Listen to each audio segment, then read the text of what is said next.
Nice, thanks. Hello, hi everyone. Very nice to see you all here.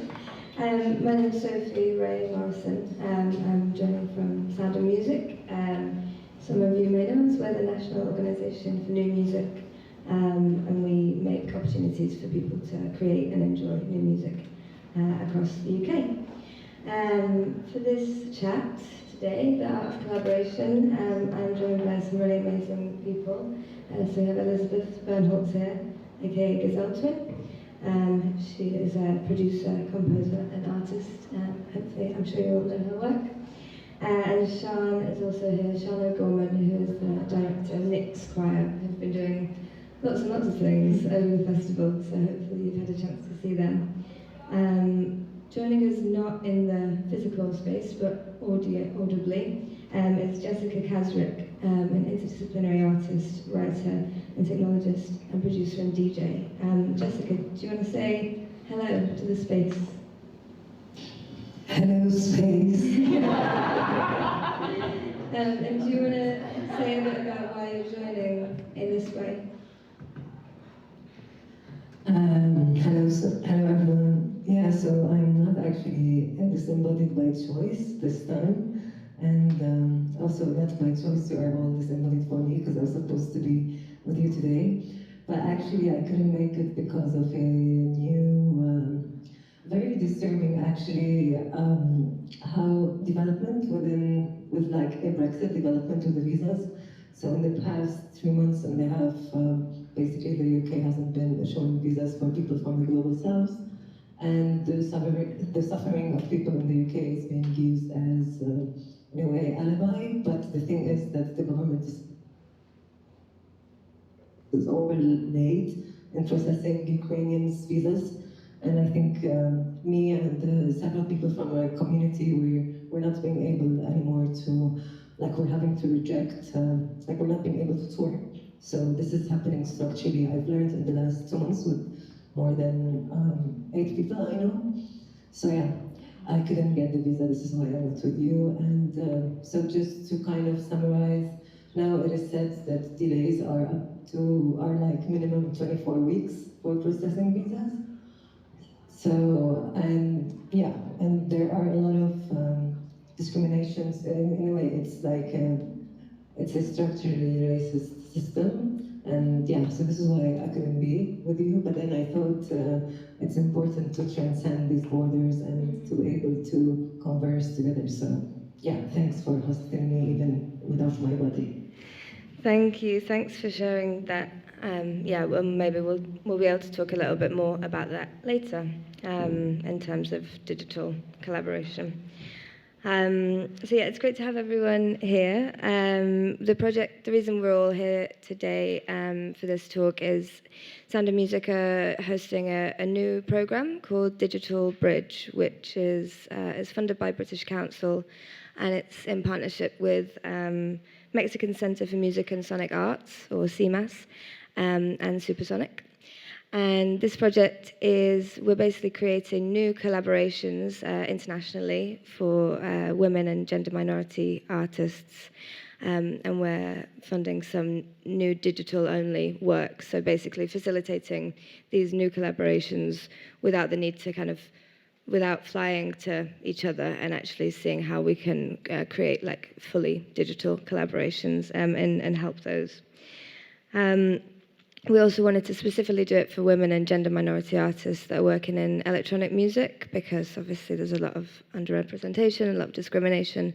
And this project is going to be launching this week. We'll be announcing on Thursday the artists that are going to be presenting. So it'd be great if you want to follow Sound of Music and see the work that they create over the next year. So, to begin, we're really excited to be joined by these people. And the reason that we've set up this is to kind of with these experts, basically, because you're all extremely talented and have a lot of experience with working digitally, using digital technologies, international work, and collaboration. So it'll be really interesting to hear everything you have to say. I think it's all my preamble, so I'm going to start with my questions.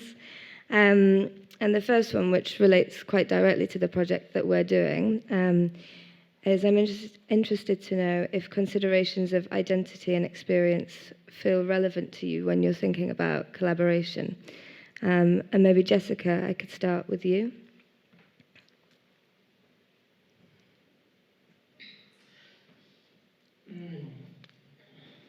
I feel like identity is really wide and also very detailed, like very general of a term. Personally, in my work, I'm very much interested in how also like local specifics can show and relay and are also by themselves entrenched in universalisms that, and I think in the last like 50 years, are not very much kind of within the realm of discussion because of how much a lot of international solidarity movements have been in a way like suppressed in the last 50 years or a bit more too. Mm-hmm. So I feel it's for me like a lot of my work and research and writings coming from a personal history of that is very much around how to deal with your history that it has been erased and in a way made homogenized or burnt in libraries and so on. So I feel like, of course, when thinking about this, identity is really, really important because many identities are not given spaces or in a way kind of put outside of history.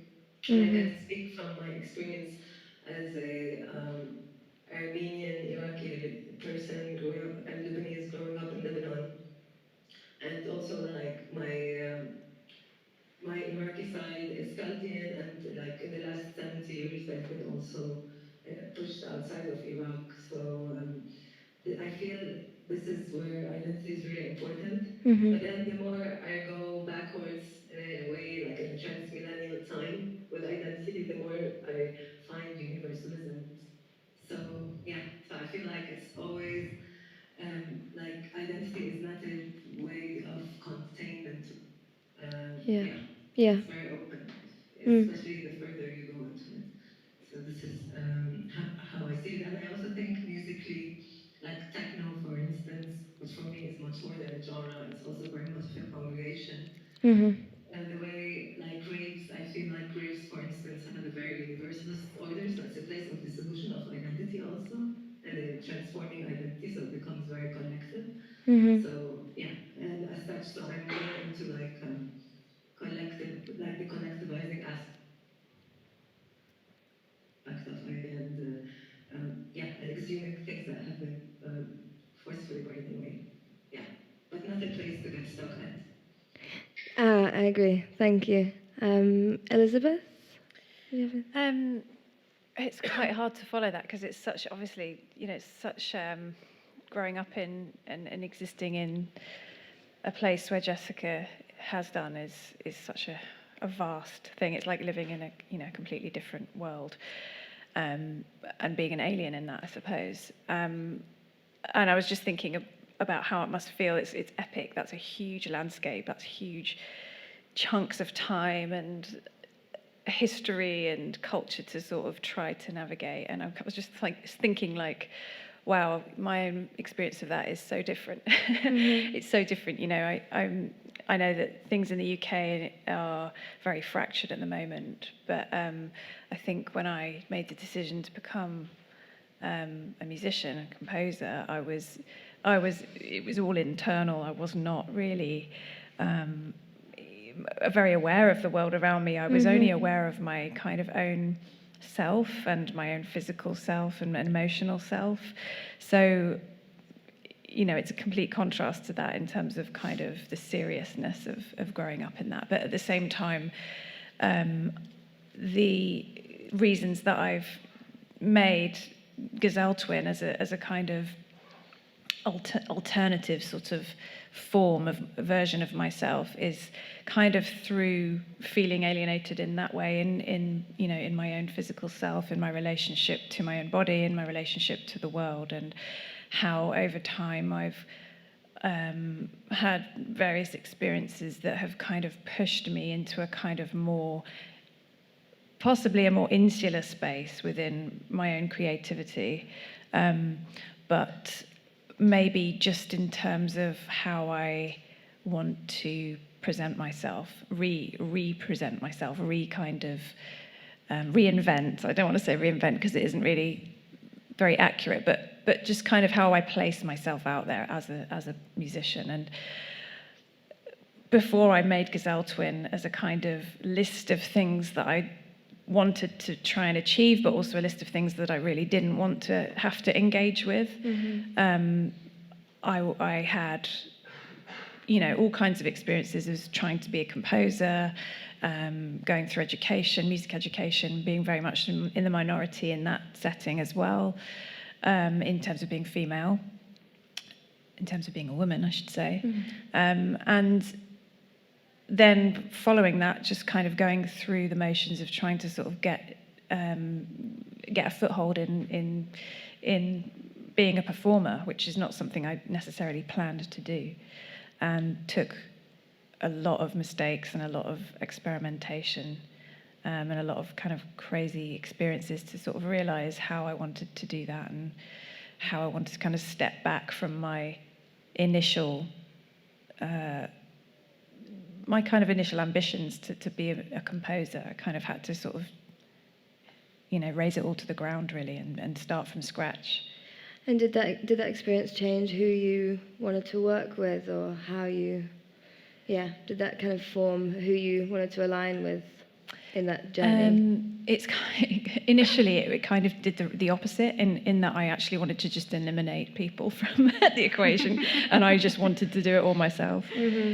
Because I was used to kind of being in my own space, in my own head, and that is how I work. I'm not naturally a collaborative person. I'm very, like I've said, I'm quite insular, and I prefer most of the time to work. If I'm writing, I prefer to be completely isolated. I can't have anything else, anyone else around me comfortably. And it wasn't until I worked with Sian and with NYX that I really learnt the value and the art of collaboration, because I hadn't really ventured out into that before. When I sort of left university, I kind of, I just wanted to shed all of the kind of obligations, really. I just thought, I want to depend on me. I want freedom to just let this stuff out, because I constantly felt like there were barriers stopping me and stopping this creative flow. So yeah. I really hear that about wanting to do things quite on your own, and I think it does a lot of identities and ways that you're perceived also that plays into that, or it has done for me as well, because I guess some voices are just naturally more loud within a space of collaboration. Yeah, absolutely. And I was just going to say that I think if I hadn't done that, I don't think collaboration is possible until you're really comfortable in that space on your. I personally, anyway, I just think to be confident in what you do, how you create, regardless of what methods you use, I think it's essential to have any kind of healthy collaboration, to actually have that as a starting point. I think without that, I don't know what I'd have ended up doing, really. Yeah. And Sian, do you have anything that you'd like to add? Yeah. I think for us because we're functioning as a group, as a collective, the sense of identity is more about how we relate with each other. So it's kind of, who am I in relation to another person, a group of people? And that kind of applies to everything we do. We do a lot of work that's not just the singing group. There's 3 of us that kind of run the group, and we work very in a very kind of nourishing and supportive way for each other. So for me, it's when I feel truly myself, is when I'm with a group of people that I feel are really rooting for me to be fully myself. And so that's the type of environment that we want to spread, that we are creating. So that just, to me, is the goal and is what we're constantly working towards. So it means that anyone can come in and no matter how they identify as an individual, we support them for who they are and the sounds that they're making and the uniqueness they bring to the group. And I think that seems very natural to me, but I also think that's quite a radical thing to do, because I think we've all kind of grown up in a choral sense. You're very much given a role. You're a soprano, you're an alto, you're a tenor, you're a bass. These are the notes you make. This is how you need to sound. Someone is kind of controlling you from the top. And it's one way of making quite magical music. It's a different approach, but I do think that kind of hierarchical kind of way is something that we're looking to rethink, relook at, and kind of sense how we're learning this as we go. You know, we're developing, we're learning, but yeah, the sense of identity comes from who am I, how am I with other people, how does this work, am I being able to fully express myself as an artist amongst these people, as a human being amongst these people, and from that's where the real kind of musical creative magic comes from, and that's also what we sensed when we first got in touch with you. I think like that was very much when we started. Like I kind of had this. I've been singing in choirs and opera choruses and stuff my whole life, and I was really sick of just being this woman in the corner having to sing very clear, crystal clear notes with a certain type of dress on, and or play certain roles and stuff in the opera. And I mean, I know there's lots of people pushing that in other places within Western kind of classical music, but in general, I just thought, wow, we have such a capacity to make the most infinite array of sounds. Why not use that? And why not use that as a way to kind of break out of this and express every part of what we feel our identity is together? So yeah, I don't really know if that answers your question, but no, there for we sure. go. It does, absolutely. And actually it takes me into what I wanted to ask next, which I might come straight back to you for, because I guess you, as an individual, you are also developing as an artist, but also you're working collaboratively kind of within NYX, and also with other collaborations like with Elizabeth. So what has collaboration kind of looked like for you, or how has it shaped like what your practice is kind of on those different levels? Yeah, I think this also takes me back to something that Elizabeth said as well. It's like, for us, being very structured and very kind of boundaried and very organized in how we approach things also creates this big kind of like cushion of safety for us to work in. So as collaborators, as people that want to branch out and work with other people, it's very important for us to express what we need and get that person to express what they need, and then find a place in the center that works for both people.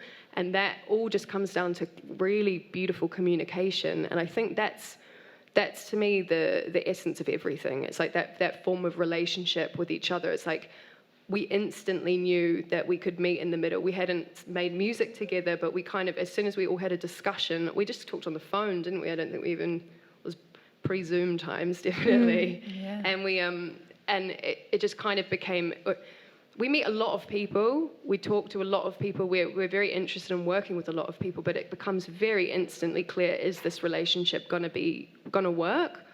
And I mean work by almost, creating the space where people can individually do their own thing and then prepare and then meet in the middle to come to that point. And that to me is like it's finding the freedom and the flow in the work process. Because when people aren't quite, when it's like someone's trying to get something and another person's trying to get something and the communication's not there, that's when the work kind of is a bit more effort, but a little bit more pushing shit uphill. So for us, it feels like we can almost instantly tell when something's going to be a beautiful collaboration. And to be honest, 99.9% of the people that we've brought in to our process has been so amazing. Yeah. But it also means that 0.1% of times where it clashes, it clashes so loudly because we're used to the vibration of flow being really good.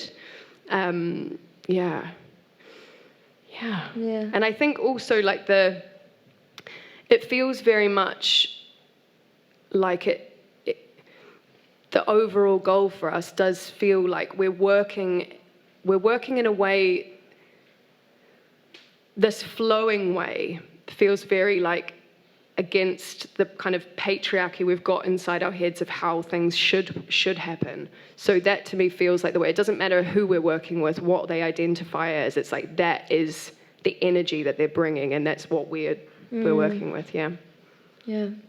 Jessika, can I ask you also about collaborations, and maybe also if there's any international collaborations that you've done? Does working collaboratively, does that have a big impact on your practice?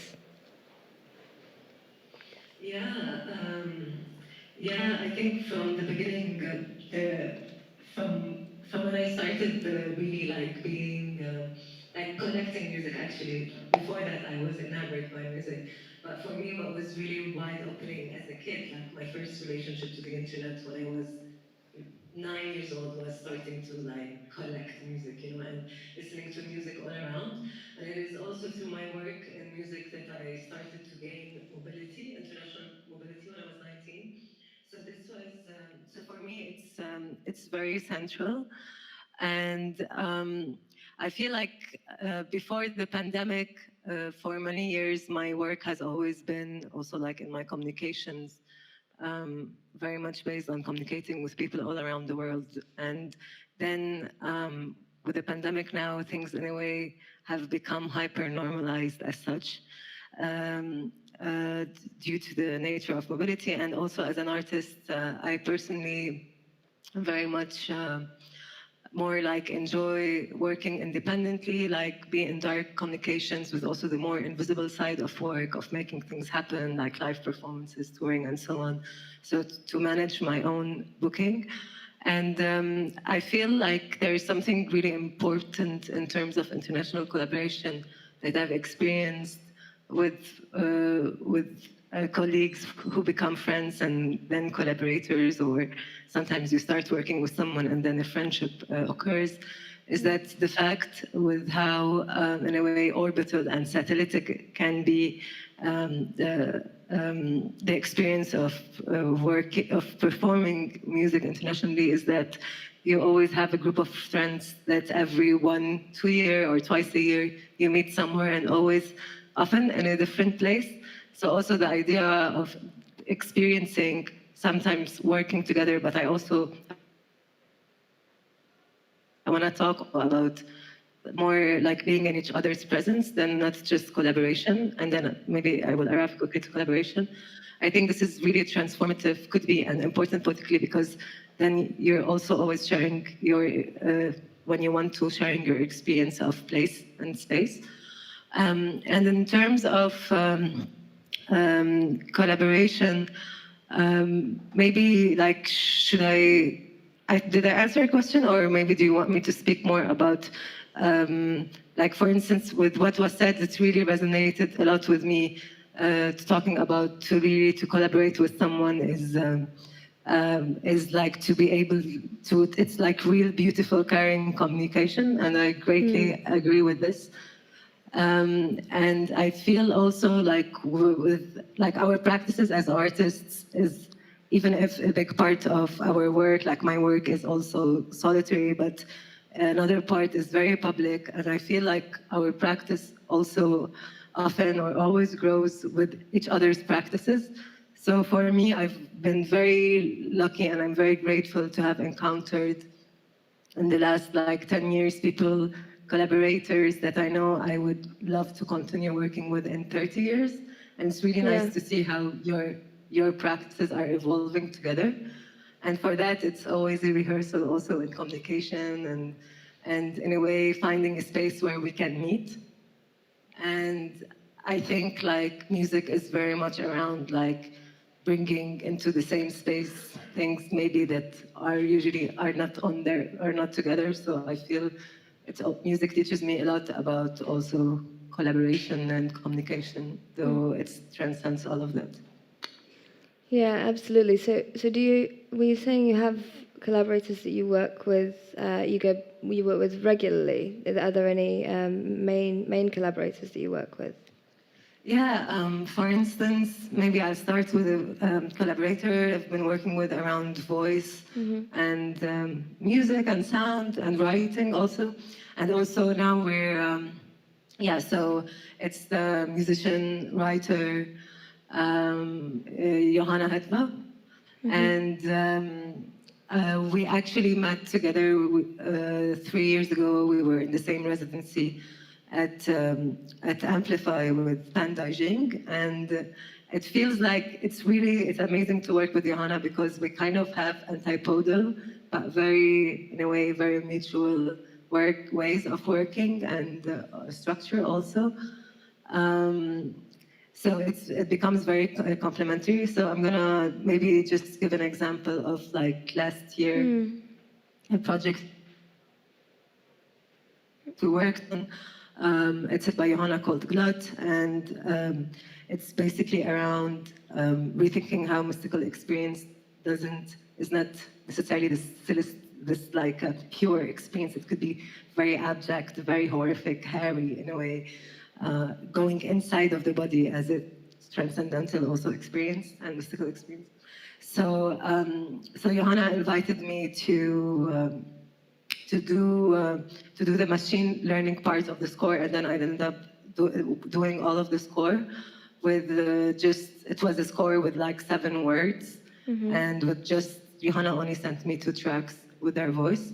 And then what we did is that I trained 2 neural networks on her voice that I've recorded in my studio. So I did a text-to-speech like neural network with their voice, and before I did this, I vocoded their voice, and I kind of reinvented their voice because I don't like to ever work with speech synthesis with dry voices. I like to in a way vocode them, amplify certain elements within the voice.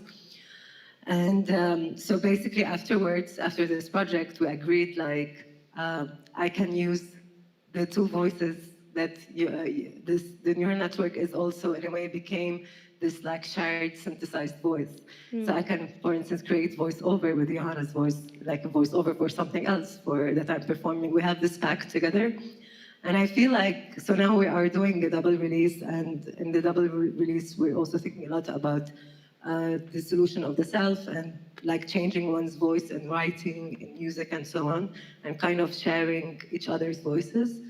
So for instance, for me, this is a collaboration which at the core also touches what it is to speak, to voice, and to also work together, especially when voice is usually that very idiosyncratic, identifiable part of where your body meets with the environment in a way. So.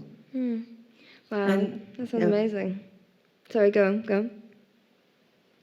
Yeah, so this is an example, and for instance, other people we would meet while scoring, for instance. I don't know why now I'm thinking for the first time.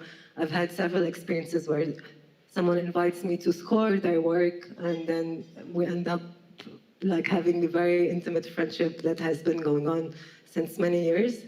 So, and sometimes we end up also, because I'm active in different spheres and many of my collaborators are like this too. So we end up working in different roles together, and I think that's really amusing and enriching also. There is like a quote that Laurent Berlin says in her on the political, the political dimension of love. She says, I think collaboratively, scavenger I am. And I really love this sentence. I feel, it's, so it's like collaborating also with the living and with the dead in a way. Thank you. I think I got the quote. Did you say, I think collaboratively scavenger as I am? I think collaboratively scavenger I am. Great, thank you. Elizabeth, do you want to add anything about collaborations? You mentioned a little bit earlier. Yeah, I mean, I feel like in the scheme of things, I'm really at the beginning of kind of collaborations as something with Gazelle Twin, just because it started as such a such a sort of individual thing that I kind of had so much ground to cover, and I kind of had a lot of time to sort of get that stuff out, and I wasn't ready. I think partly because previous to Gazelle Twin I'd been collaborating continuously, and that was really not long after being out of education. But I really cut my teeth in sort of 2 years of sort of performing with the band, or just sort of just kind of it wasn't exactly a job, it was just kind of fun really, but I really spent that time just kind of building up a stack of things that I needed to do once I got out of that situation. And so I mean, it wasn't until really working with NYX that I experienced collaboration in its fully fledged wonderful form. I think previously to that, I would say the collaborations I've made have been purely just vocal and detached, sort of just recording for male producers actually. Largely, and it's a bit of a kind of cliche of the sort of male electronic music producer gets the girl in to make it sound nice, or just just to kind of give it a kind of more of an identity, and I had various experiences doing that. Some of them have been brilliant, some of them have been really easy and kind of almost like just done, and then just I've quickly moved on and not even thought about it, or others have just been really, really uncomfortable and really kind of just not very natural. So, but until I worked with NYX, it was, and I had never worked with women either. So it's just been kind of boys, men, and then working with women. But I was intimidated a little bit by that initially, because just for personal reasons, that I felt like I'm more at home in those situations with men, weirdly. I don't know why, but it was that way. Well, I could say specifically why, but it would be going back, to stuff that you don't want to hear about. But in a way, it was like a room full of women really actually scared me. And I was just like, God, this feels like strange. This feels really uncomfortable, out of my depth initially. But the comfort element was that I'd brought you music that I'd just finished. I'd just finished an album called Pastoral, and I was just about to release it, and our first collaboration was going to kind of be several months after that release, so it was all really fresh in my head. But I'd just been like in a bunker, not literally, but like in my house, making that record for 2 years, and I'd just become a parent, and I just came out of this kind of really, really intense space, and a lot of so going through 2 years of postnatal depression and extreme sleep deprivation, plus the Brexit referendum happening kind of right at the cusp of all of that, and coming in then to this kind of really different space where there were people, other women and other people kind of reacting and taking on this music and kind of reformatting it for a group of voices. And over time, when I finally calmed down about it, I loved the whole thing. I loved the whole process, but I was nervous throughout it. And then I think that first show that we did in London, where we were backstage, and you had your kind of pre-show ritual going on, and I was like, what the hell is this? I was just used to being like backstage with my husband, or like one other person, or on my own, just like getting into the kind of psyched up kind of show state. But this was like something totally kind of calming and just really, ritualistic and really surprising. And it's something that, and from that night, I was just like, this is amazing. I just want to do this now. I want to do this again, definitely. Because I think at that point, we only had like that one show. And straight away, I think we all collectively felt like we really want to do this again and enjoy this a bit longer. And wow, that was quite a while ago. That was 3 years ago. So that really ignited this kind of sense of, I've finally had this experience that feels really, really really valuable, and really has changed how I felt about that kind of block that I'd put in of like, nope, I'm just gonna keep going on my own, keep going the same way as I know and how I've come to depend on. But yeah, it's been really healthy, I think, because it can get a bit unhealthy just being in that sort of zone in your head too much. I mean, there's a certain amount of that. I know I need a certain amount of that because that's how I mine myself for the ideas and for the, because I trade on emotions. I'm digging deep when I'm making stuff, and it takes me a long time. Pastoral was 4 years ago, almost 4 years ago, and that's the stuff that can only come out in that kind of really internalized kind of place. But there's stuff that comes out in that collective, which it's an ancient thing, and it's kind of it's easy to forget, but so much music historically has to be made collectively to actually have any impact and to have any volume, and so just kind of going back to the basics of that, you showed me that, you guys showed me that, was just totally just euphoric feeling. And also just being a woman as well, making music with women is a totally different experience to making music with men. 100% different. And that is partly because I had quite a negative experience of that, and had multiple negative experiences of that. But I don't think there's many of us that haven't had that that happen. But yeah, I'd never had any positive experiences like that before, with that kind of process. So yeah, I'm a convert, and in future I want to do more like that. Absolutely, yeah. Amazing. Oh, that sounds lovely. I'm interested in what this ritual is, but maybe I'll ask you after. That's really cool. That's interesting. I wonder, one of the other things I wanted to ask, and maybe Sian, I could ask you first, is about like hierarchies within collaboration. So Elizabeth, you mentioned working with male producers. I do always feel like that happens quite a lot with this kind of, you sort of, you never get to go like behind the scenes sometimes, but they kind of put you in front as a collaborator, and that can sometimes be a bit annoying. But within, hopefully, groups that are nicer, like NYX, how do you manage like internal hierarchies?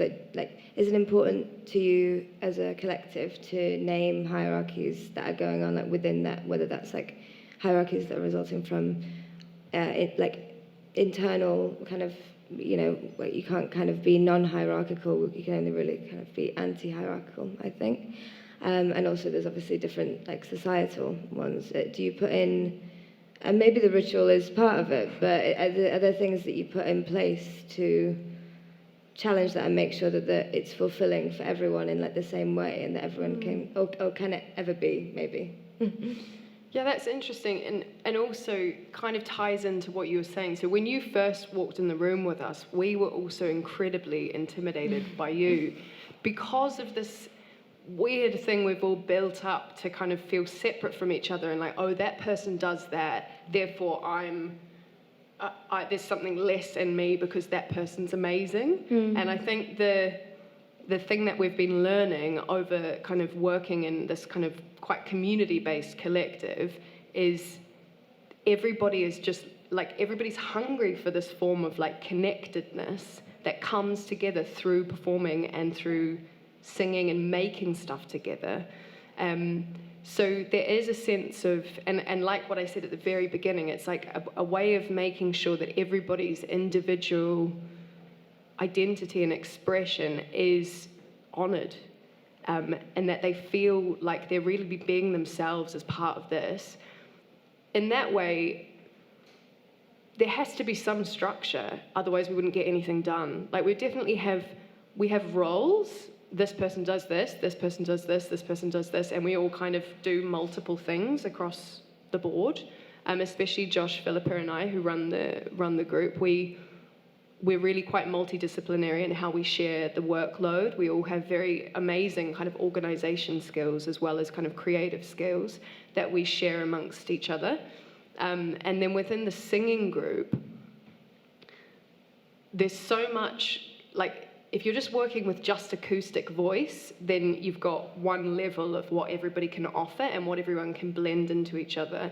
And then when you start bringing in all the kind of like transcendental effects units that we're working as well, the whole capacity for sound making and sound collaborating with each other is just like, it just explodes. So in that way, we have to come to a point where there has to be some form of direction, otherwise it's really fun to just stand there for like half an hour and just get lost in a chaotic feedback loop. Like, don't get me wrong, but it's not always what we need to be doing.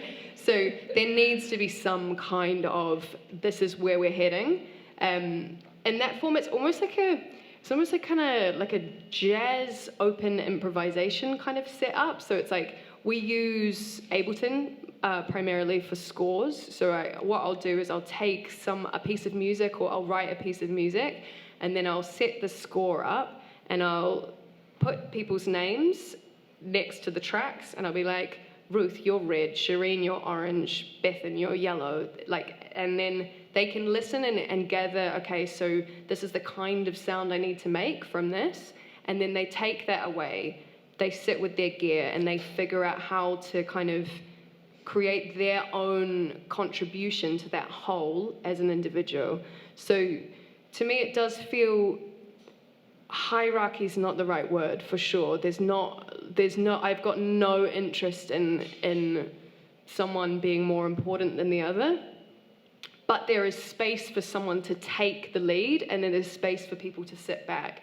And if that's really clear when that moment is, you feel safe, you feel calm, you're like, okay, I can do this, I can step into this, because there's a space for me to step into. There is nothing worse than everyone sitting around and being like, who's next? What's happening next? What's happening next? And that's also something that I really would frustrate the fuck out of me when I was in kind of traditional choirs, leading a group of 100 people.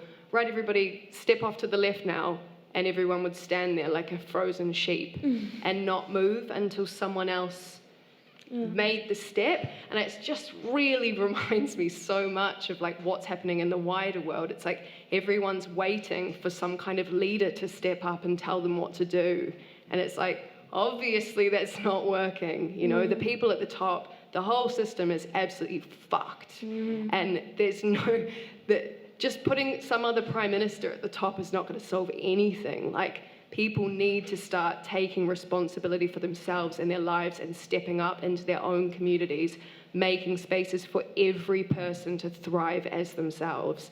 And that, I sound like I'm saying some rousing speech to the universe, but that is what I sense in this group. It's like, the more we work together, the more we become confident in ourselves and our own music-making practice, the more we've got space to open up and invite people in, and people enjoy coming into that because they're like, okay, wow, I can come into this, I can be safe here, I can express myself, I can join in, I can be part, I can step away if I want to as well.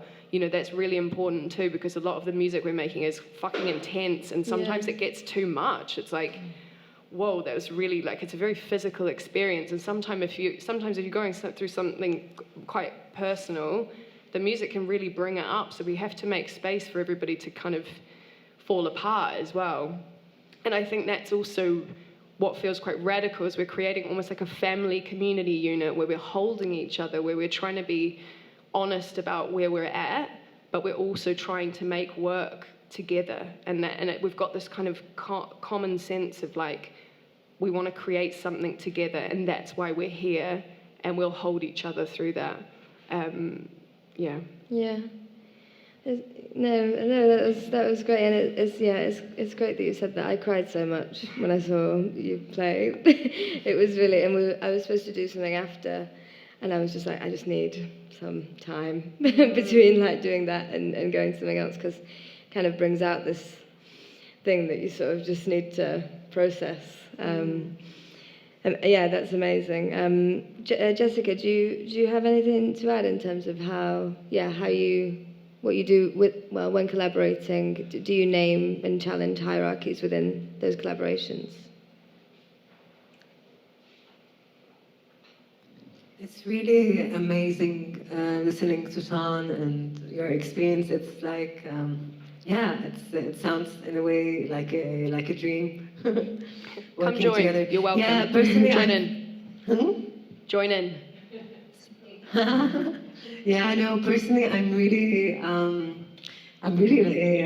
appreciative and enamored by like this specific, like being able to create a space where people can, like being in a space also collectively where you can rotate roles while also like agree on structures together without being hierarchical. Also thinking that, okay, there are times when I would need to play that role and you would need to play the other one, but then there is like perfect synergy. It's great listening to you.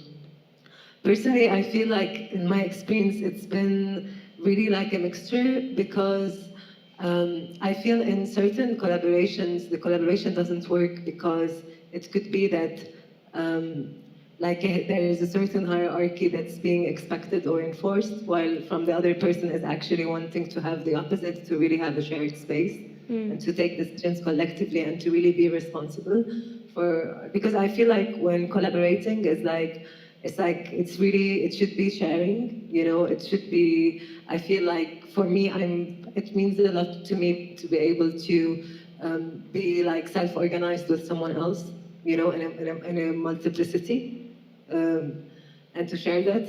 But I've also, I've been many times in situations where I felt, okay, I'm very utopic. It's like, am I very utopic? But then at the same time, it feels like I'm searching for something that is more than this. But then it's hearing your experience. This is wonderful. But I feel like for me, what's really incredible is to be able to also share like similar experiences. Okay, so for me, what's really incredible is also to be able to play different roles. I feel like as musicians, and in a way also especially as women in music, there's always this pressure to be very much front stage. And what I also really appreciate in all of your work is also how you play a lot in a way with the masquerade, with collectivity, with also like in a way being this like hybrid and changing forms. I personally really appreciate that. This in a way. Metamorphosis, because I feel it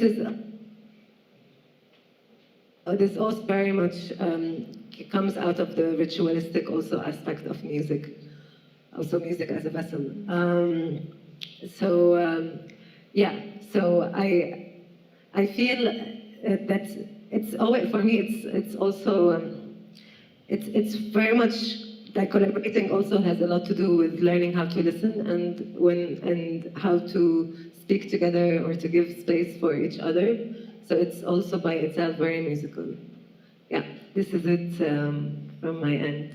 Maybe like I don't know if we can also talk about the idea of collaboration within, for instance, working with technology and also like working with machine learning and so on, like the floating collaborators or collective intelligence and so on. I feel this is another aspect which I've been learning a lot from, not only just collaborating with people.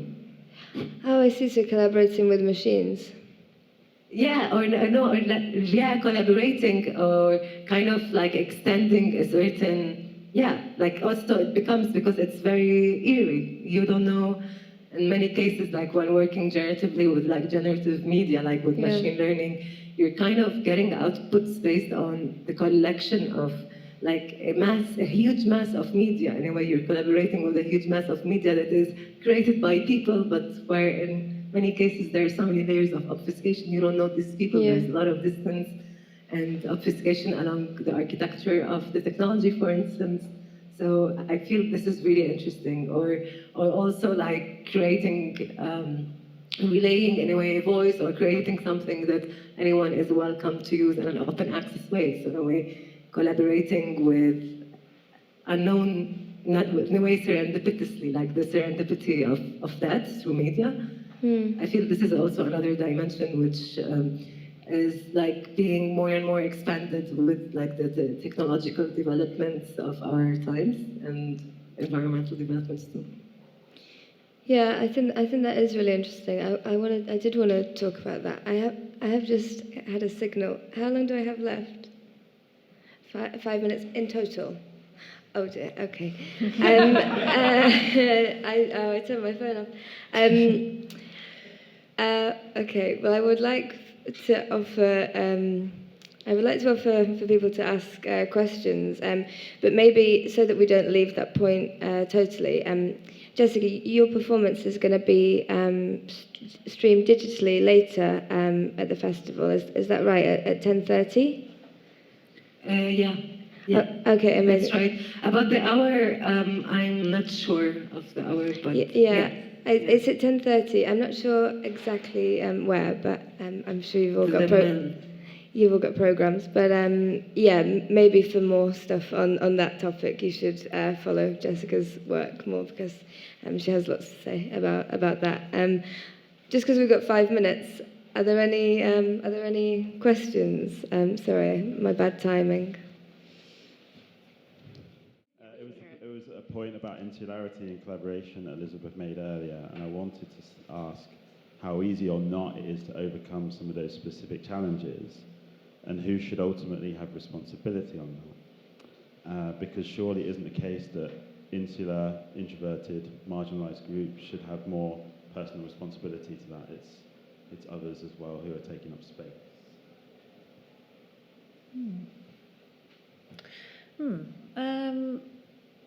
I'm not sure how to answer that, really. I think the way I've overcome that is kind of how I explained earlier, which is just to kind of keep going in that route and not really be kind of allowed to be watered down too much, if that makes sense. I think I got into making music through wanting to be a composer, which was one direction that I thought I would take and tried to take, sort of going to uni and studying music. And then I ended up somehow just kind of ditching it all and making music how I made when I was a child, and just making it kind of instinctively by myself, using any resources I had available to me. And in my sort of classic introverted style, just kind of continued on that way, and didn't really worry about how that was going to become a career per se. It wasn't until I kind of ended up making an album and then sort of started getting these kind of ideas of, oh, maybe I'll be a performer as well, or maybe I'll get a record deal, maybe I'll work with a producer who will produce my music and then release it one day on a record label, and then all of these things will happen that I've kind of, grown up thinking are the norm for the music industry and a music career. And yeah, it wasn't until I made an album and sort of went through the motions of trying to do those things, thinking that all the music that I'd made and produced myself, which was the first thing I'd ever produced, I kind of just had to teach myself how to do it, and the technology was there to do it really, really easy and cheap. But I really believed that those demos weren't good enough, and they weren't going to be the finished thing. But over time, and through various rejections and through various kind of awful experiences, and kind of coming to terms with the fact that this is not how the music industry is, and it shouldn't be either, I ended up just thinking, okay, well, I've produced this, maybe I can just release this. And I was lucky enough to just find the money to do it and release it myself. And I released it on my own label. I sourced the artwork and licensed it. I designed the sleeve. I designed the CD cover. I got acquainted with how music distribution works. I had to kind of pretend that I was a record label, and I had no management at the time, so I was had no live agent, so I was really just kind of riding on the seat of my pants, just going, okay, I'm doing this, it's sort of working, it kind of feels a bit weird and lonely, but I'm doing it. And I kind of just built my confidence up through that, really, and just being really lucky to have support and finding people who did join up some of the things for me and helped kind of plug me into the right kind of people, and sending music to writers who wrote about it, and playing it on the radio and things like that. So it was just through being a kind of aggressive introvert that I sort of made a career for myself. So I don't know about your question was kind of who should be responsible in that, was it? And I mean, you know, the person is responsible. I could easily have given up and just, or I could easily have, you know, maybe sort of, if I'd done it 15 years earlier, maybe I would have worked with the male producer that I'd like to have worked with at the time, and maybe, you know, 4AD would have signed me, and I would have gone on to, you know, and it all would have gone, you know, and it would have worked out brilliantly, yeah, and I would have been like, you know, supporting Bjork, and but it didn't. So like, as you know, this sort of, as time went on, I was just like, okay, well, this is not the dream I thought, you know, this is not how I thought it would work, but yeah, rolled with the punches and just kind of carried on, you know, aggressively being, you know, solo and just digging deep for those experiences, and also sort of maybe overcompensating a little bit on stage as well, because I had lots of experience. I know we've got 5 minutes, so I've already probably used it up. But yeah, like in terms of performing, I channeled everything through that in the end. I felt like solo woman on stage, you know, making this kind of loud, angry music, and it was an amazing release to sort of make all this music over years of time, being in this kind of dark little room on my own, yeah, this sort of messy sort of working creative environment, and then to just go out and just let it rip in you know, into venues and into people's faces. And that's the payoff, really, for being a bit kind of isolated. The payoff is taking it to people and, you know, performing it live, I think. I don't know if that really answers the question, but that's kind of what I thought when you asked it. Thank you. Sorry, you. I've been eaten up all the time. You No, might have had no, something no. to So say. Good. It's so interesting. Yeah, that's absolutely fine. Thank you so much. Yeah, thank you. I would really like to talk for maybe another hour if we could. But yeah, thanks. It's been amazing to hear your experiences. And yeah, thank you, Jessica. Sorry we couldn't talk more about all of the very interesting stuff you just mentioned, but I feel like that was probably going to be a lot longer than 5 minutes. As I mentioned, Jessica's going to be performing later, virtually, so that's at 10:30. Are you playing again? I know you've already done four things. We've done 4 things. Okay. We're done. Do either of you have anything coming up? Not the festival, but in general. Secret maybe. No, I can't remember. Something it hasn't actually been announced yet, but I'm doing an installation, a very different thing, an installation at Somerset House in October. Oh, really? Yeah, Exciting. it's part of a really great exhibition called The Horror Show, curated by Ian and Jane, who made our NYX film. Oh, cool. So yeah, it's going to be an amazing, crazy, scary exhibition. Oh, good. Okay. Yeah. But that's it. Okay. Nothing else. That sounds scary. It's gonna be cool.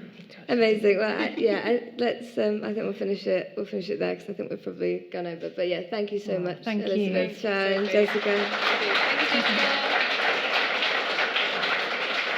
Thank you, Jessica.